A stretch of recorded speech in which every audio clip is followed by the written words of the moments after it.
My kids watch a lot of YouTube. I'm not afraid to admit it. Sometimes I need a break. Sometimes I need to cook dinner. Sometimes I want to hide in the closet for 15 minutes and cry my eyes out. You know how it is as a parent. Anyway, a few days ago, I put my kids on YouTube and walked away for a bit. I don't want to name specific names to incite a lawsuit here, but let's just say it's a very popular channel that follows the lives of several 3D animated toddlers and their families. Let's call it Bobo Pumpkin, but anyone who has kids knows exactly what channel I'm talking about. Anyway, I put the TV on and walked away. As I prepared dinner, however, I heard some strange audio coming from the TV. It sounded like the Wheels on the Bus song, the specific version from Bobo Pumpkin I'd heard dozens of times before, except weirdly distorted, like it was being played at half speed. I left a half-chopped onion on the counter and walked into the living room, but when I saw the TV, I was shocked. Some cheap rip-off channel, with a name in a language I didn't recognize, had stolen the audio and video for the classic Bobo Pumpkin Wheels on the Bus song, except, presumably, to avoid getting caught by YouTube's copyright filters, they changed it up. They changed the audio to half speed or similar, making the voices low and distorted, almost demonic. They'd messed with the video multiple ways, turned it upside down, switched up the colors, made two mirror images of it that intersected in the middle. These changes didn't happen all at once, but sequentially. A few seconds of upside down, then a few seconds of weird colors, etc. When I finally got over my shock, I immediately grabbed the remote and flipped it off. The kids didn't seem to care one way or the other, but I was thoroughly creeped out. A few days passed. I kept a closer eye on the kids while they watched YouTube, but the video didn't come up again. I assumed that was the end of it. I was wrong. On Tuesday, after putting dinner on the table, I called to the kids. "Johnny, Amelia," I called. "Dinner's ready." No response. These kids never listen to me. "Johnny, Amelia, where are you?" Silence. I charged up the stairs, ready to yell at them for not replying to me. But when I poked my head into Johnny's bedroom, he wasn't there. Amelia wasn't in her bedroom either. My heart began to pound. "Johnny? Amelia?" But then I heard it. The horn on the bus goes beep, beep, beep. That distorted, half-speed audio from the video, coming from my bedroom.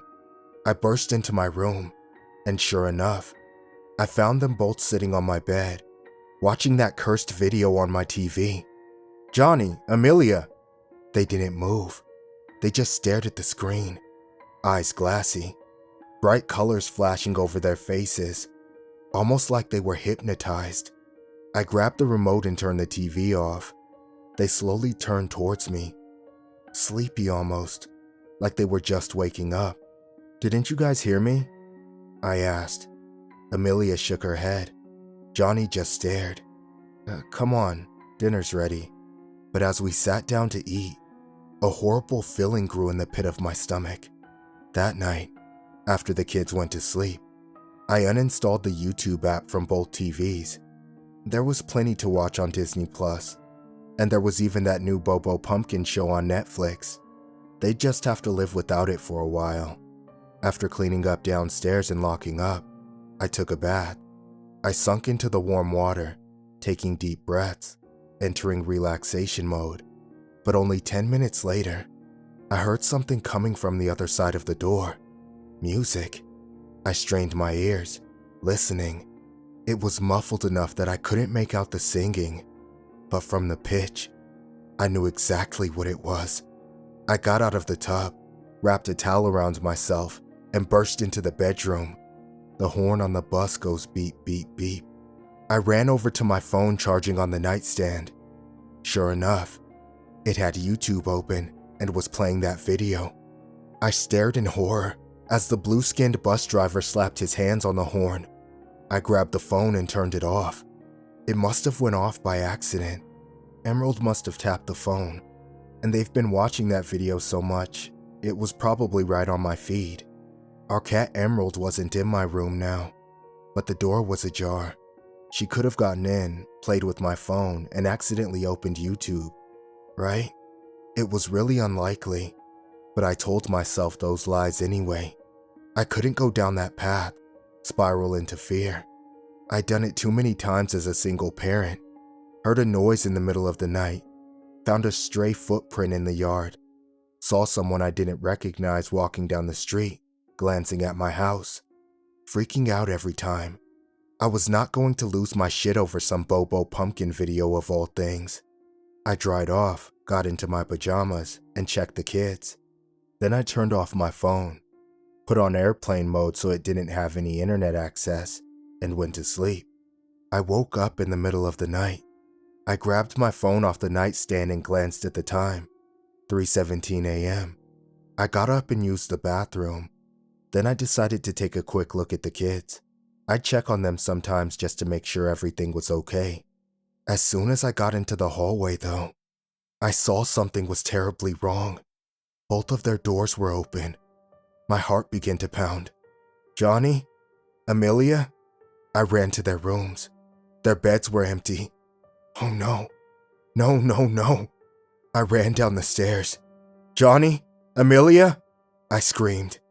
They didn't answer me, but I also didn't see any evidence of a break-in, a kidnapping, anything. Where are you? As I made it to the foyer, I froze. The basement door was ajar, and in the basement, on the walls of the stairwell, I could see flickering blue light. What the hell?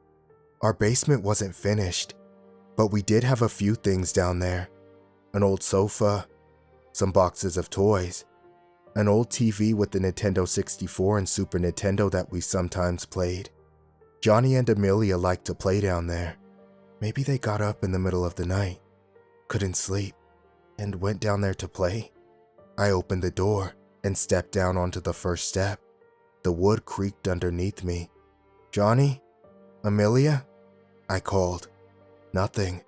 My heart pounded. I felt weak, sick. I charged down the stairs, my hand slipping over the banister. Halfway down, I heard it. The daddies on the bus go, "I love you." That distorted, half-speed audio from the video. I ran down the stairs. Johnny and Amelia were sitting there, on the cold floor, in front of the old TV. It was playing the video. What the fuck? The TV down here was only connected to cable. It had no way of connecting to the internet. No way of getting to YouTube. Johnny, Amelia. They didn't move.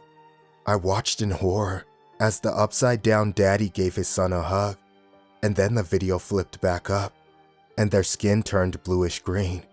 "I love you," said the warped, distorted audio. Static rippled across the image. Johnny and Amelia stared at the TV, barely moving, the bright colors reflecting in their eyes, their mouths hanging open, hypnotized. I ran over to the plug and yanked it out of the outlet. The TV flickered off with a staticky whomp sound. They slowly turned towards me. "You're not supposed to be down here. It's the middle of the night," I shouted. "Sorry, Mommy," Amelia said. Why? Why do you want to watch this stupid video?" They didn't say anything. "How did you even get it to play on here?" Amelia got up, then Johnny. Without a word, the two of them started up the stairs. I flicked off the lights and ran up after them. I put them to bed. Then I went back to my bedroom and tried to fall back asleep, but I couldn't. There must be some sort of hidden message in the video. Some sort of weird, covert hypnosis. Something to make kids keep replaying it. I'd read articles that the actual Bobo Pumpkin channel itself was addictive and overstimulating, with its earworm songs and bright colors. Maybe this corrupted version was like that, but on overdrive. Or maybe it was some hidden whispering or images that imprinted on the viewer's subconscious. I grabbed my phone, opened YouTube, and played the video.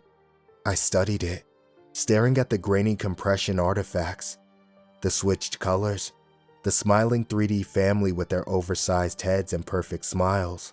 But there didn't seem to be any sort of horrible images or audio added.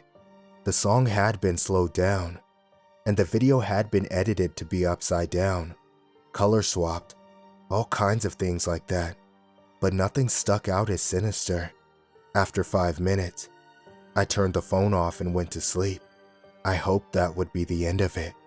I was wrong.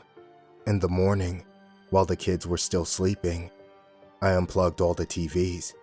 I crept down the hall past their closed doors and headed downstairs, completely disconnecting the TV in the living room, and then the basement.